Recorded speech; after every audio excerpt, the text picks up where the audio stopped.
आइए मेरे दोस्तों, आपका स्वागत है हमारे इस चैनल पर, इस धार्मिक चैनल पर। आप सबके मंगल की कामना करते हुए, ईश्वर को प्रणाम करते हुए, गुरुजनों को प्रणाम करते हुए, आचार्यजनों को प्रणाम करते हुए चर्चा शुरू करते हैं। हमारी जो चर्चा चल रही है वो उसी ईश्वर की चर्चा है, उसी ईश्वर को जानने की प्रयास है, कोशिश है।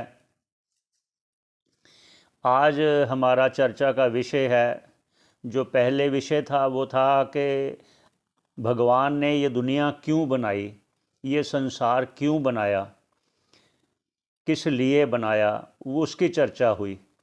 अब हमारा ये प्रयास है कि हम अनुमान लगाते हैं। अनुमान से पहले शास्त्रों में अनुमान की भी बहुत महत्वता है कि अनुमान द्वारा कुछ चीज़ों को समझना चाहिए। वही प्रयास आज है हमारा। वो अनुमान क्या है कि जीव किस प्रकार समझें, ईश्वर किस प्रकार समझें, उस व्यापक जो ब्रह्म है, जो परमात्मा है, उसको किस प्रकार समझें, उसको अनुमान द्वारा आज प्रयास करते हैं, कथन करते हैं। शास्त्रों में आया है प्रमाण 6 प्रकार के। एक अनुमान प्रमाण, पहले आता है प्रत्यक्ष प्रमाण, प्रत्यक्ष सामने दिखाई जो दे रहा है, प्रत्यक्ष प्रमाण आता है। फिर आता है शब्द प्रमाण है, अनुमान प्रमाण है, फिर अनुमिति है, फिर अर्थापत्ति है, फिर तो और उसका अभाव है, अर्थ का अभाव है।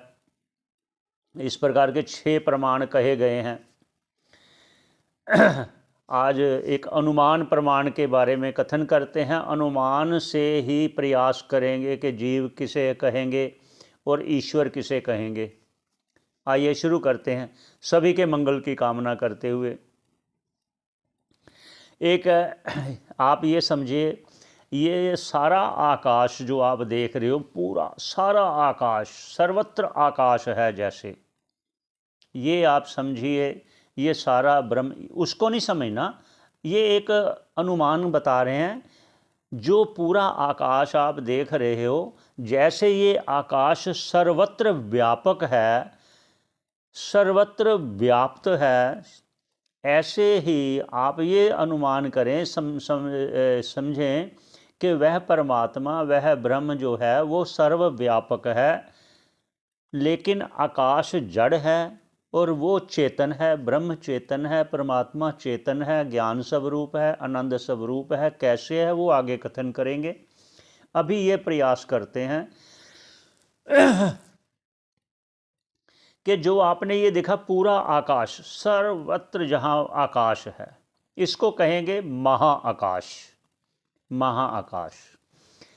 अब ईश्वर की को समझने के लिए अनुमान करते हैं। क्या करते हैं, जब आप बादल देखते हो, बादल बरसता है, इसका मतलब उसमें जल है। जहाँ जल होगा वहाँ प्रतिबिंब भी पड़ेगा। किसका? आकाश का। आकाश का जो प्रतिबिंब पड़ेगा वो उसके बोलेंगे अभ्रा आकाश। अभ्रा आकाश, अभ्र कहते हैं बादल को, अभ्रा आकाश कहेंगे उसको। आप ये समझिए कि वो ईश्वर है, अभ्रा आकाश।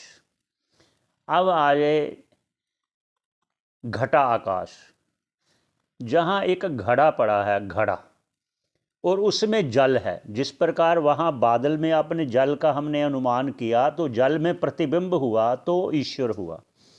अब नीचे पड़ा है घड़ा, वो घड़े में जल भरा हुआ है। जो जल भरा हुआ है उसमें भी प्रतिबिंब पड़ता है आकाश का, तारे भी हैं, चंद्रमा में, सब उसमें प्रकाश प्रतिबिंब पड़ता है उसका। आपने देखा होगा, चाहे बाल्टी भरी हुई पानी पड़ी है, रात को रखो बाहर, ऊपर से आपको चांद तारे सब उसमें पड़ेगा, जो वो प्रतिबिंब है। जो घड़े में जल है और प्रतिबिंब है, उसको आप जानिए जीव। ये बाद में उसका भी चर्चा करेंगे, कैसे कहा, क्यों कहा। अब जो घड़े में जल है और जल में प्रतिबिंब है, ये आप जानिए जीव। अब एक और देख लीजिए, जो एक घड़ा है उसमें कोई पानी नहीं है, खाली घड़ा है। वो जो घड़ा है उसको, उसमें भी आकाश है। वो घट में जितना आकाश है उसमें जल नहीं है, लेकिन आकाश तो उसमें भी है। उसको आप जानिए कूटस्थ शुद्ध चेतन। जो अभ्राकाश था उसको हमने कहा ईश्वर। ऐसे ही माया में जो प्रतिबिंब पड़ता है उसको हम कहेंगे ईश्वर। उसी की इच्छा से यह सारी सृष्टि होती है। अब आज ये जो घड़े में जल है और जल में आकाश का प्रतिबिंब है, उसको हमने कहा जीव। तो जो जल है वो जल ही अंतःकरण में पड़े हुए सभी कर्मों के बीज हैं। अंतःकरण में पड़े हुए जो बीज हैं वही जब जब जो जो फल देना चाहेगा वो उदय होगा। आपने देखा होगा, आपका विचार कभी कोई होता है, कभी कुछ होता है, कभी खुशी होती है, कभी गमी होती है, कभी कुछ ऐसा होता है, उदासी आ जाती है। वो अंतःकरण की वृत्ति आपको उस तरह का बना देती है।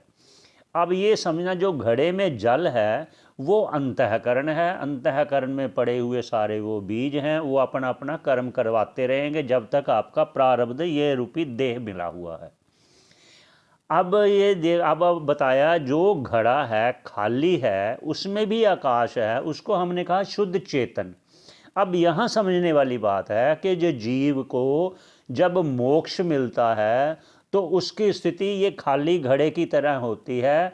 उसका अंदर का जल जो है, अर्थात जो जल वहाँ अंतःकरण दिखाया था, अंतःकरण और कर्म आदि सब बताया था, वो उसका अपने तप से, अपने पुण्य से, अपने जप से, ईश्वर के प्रताप से, गुरुजनों के प्रताप से, शास्त्रों का अध्ययन करने से और अपने मनन द्वारा, विचार द्वारा उसने उस जल को सुखा दिया। वो सूखने के कारण उसको ये समझिए कि हमारा मन, बुद्धि, चित्त सब उस ईश्वर में लीन हो रहे हैं, हमारा उस संसार से कोई नाता नहीं है। इस प्रकार समझिए। वो जल जब सूख गया, जब सूख गया, अब आज ये जिस घड़े में हमने कहा था इसमें जल नहीं है लेकिन घट में आकाश तो है, उसको कहा था शुद्ध चेतन। अब जब ये देह रूपी घड़ा फूट जाएगा, उसका जिसने तपस्या किया है, पुण्य किया है, ईश्वर की आराधना की है, श्रवण मनन आदि किया है, गुरुमुख से श्रवण किया उपनिषदों का, आत्म तत्व को जानने के लिए, इससे सारे तप से उस तपाए हुए को, अंतःकरण को उसने ख़त्म कर दिया, जल को ख़त्म कर दिया, सभी कर्म उसमें ख़त्म हो गए। अब उसको वो रहे नहीं जो आगे जन्म देने वाले थे, वो नाश हो गए। जीते जी वो घड़े में जो जल था उसके कोशिश से, उसके प्रयत्न से, उसके पुण्यों के प्रताप से वो जल सूख गया। अब जो खाली घड़े में शुद्ध चेतन कहा था, जब उसका ये शरीर रूपी वो घड़ा फूट जाएगा तो जो आकाश उसमें था वो महाआकाश में मिल जाएगा। ऐसे ही कहा कि वो मोक्ष को प्राप्त हो जाएगा। जो भगवान की शरण में बैठा हुआ, गुरु की शरण में बैठा हुआ, श्रवण मनन निधि ध्यासन द्वारा उस आत्म तत्व को जान जाएगा। जब जान जाएगा तो मन, बुद्धि, चित्त और ये जो जल रूपी आपको अंतःकरण बताया वो सूख जाएगा, अर्थात उस ईश्वर में लीन हो जाएगा। लीन होने से अकेला वो ये देह रूपी घट रह गया। जब प्रारब्ध खत्म हुआ, ये फूटने से जो अंदर का आकाश था कहीं जाएगा? जो घड़े में आकाश था वो कहीं जाएगा? कहीं नहीं जाएगा। उसको फोड़ कर देखो, आकाश आकाश में मिल गया। ये घड़ा रूपी जब फूट गया तो उस महाआकाश में वो मिल जाएगा। इसी को मोक्ष कहते हैं। मोक्ष कहीं जाना नहीं होता, किसी से लाना नहीं होता, किसी से मिलना नहीं होता, वो उसी समय मुक्त हो गया।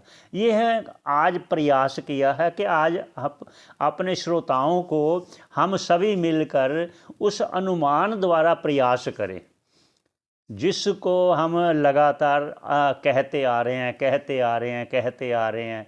ये ईश्वर की प्रेरणा से हुआ कि आज यही चर्चा की जाए।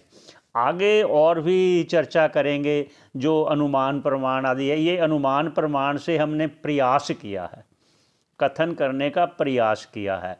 ऐसे ही अगर आप ये सहते हो वो ईश्वर तो नित्य है, उसका कुछ बिगड़ने वाला नहीं, कोई बिगाड़ने वाला नहीं, कोई बिगाड़ सकता नहीं, वो नित्य है, शुद्ध है, बुद्ध है, उसमें कोई ऐसा नहीं। क्यों नहीं है, इसकी चर्चा हम फिर अगले एपिसोड में करेंगे।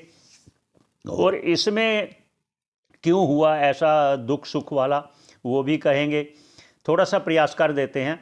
जो जीव में कर्म है, जल रूपी जो कर्म दिखाए गए, घड़े में जल थे, वो जल में प्रतिबिंब था, वो प्रतिबिंब जो था वो चेतन का प्रतिबिंब जानना, वो चेतन का प्रतिबिंब जानना। इसे ऐसे जैसे जल सूख गया भक्ति द्वारा, श्रवण मनन द्वारा, शास्त्रों का अध्ययन द्वारा, जल जब सूख गया तो वो जो प्रतिबिंब था, वो जिस प्रकार प्रतिबिंब उस बिंब में मिल जाएगा, जिस प्रकार हम अपना चेहरा शीशे में देखते हैं तो जो हमारा चेहरा शीशे में दिखाई दे रहा है, शीशे को तत्क्षण तोड़ दो तो वो जो चेहरा देख रहे थे वो कहाँ जाएगा, वो चेहरा तो है ही, एक ही है। ऐसे ही ब्रह्म एक ही है, परमात्मा एक ही है, सभी जीव उसी में लीन हो जाते हैं। अपने कर्मों को जब वो नाश कर देते हैं भक्ति द्वारा, भजन द्वारा। भक्ति भी पुनः कहते हैं कि आत्म तत्व को जानना ही श्रेष्ठ भक्ति कही है, श्रेष्ठ भक्ति कही गई है। बाकी भी भक्तियां बहुत है, वो है शुरुआत में आप अपने आप को उस स्थिति का पहुंचाने के लिए बाकी भक्तियां हैं। ये श्रेष्ठ भक्ति है, अपने स्वरूप को जानना और उस परमात्मा से एक हो जाना। यहीं पर विश्राम देते हैं, सभी के मंगल की कामना करते हुए, सभी का पुनः पुनः मंगल की कामना करते, सभी प्रसन्न रहें, सभी खुश रहें। बस प्रयास करो, जितना शेयर कर सकते हो आप शेयर कीजिए। सभी का मंगल हो, सभी का भला हो, सभी श्रवण करें। यहीं पर विश्राम देते हैं, पुनः भेंट होगी आपसे। धन्यवाद श्रवण करने का।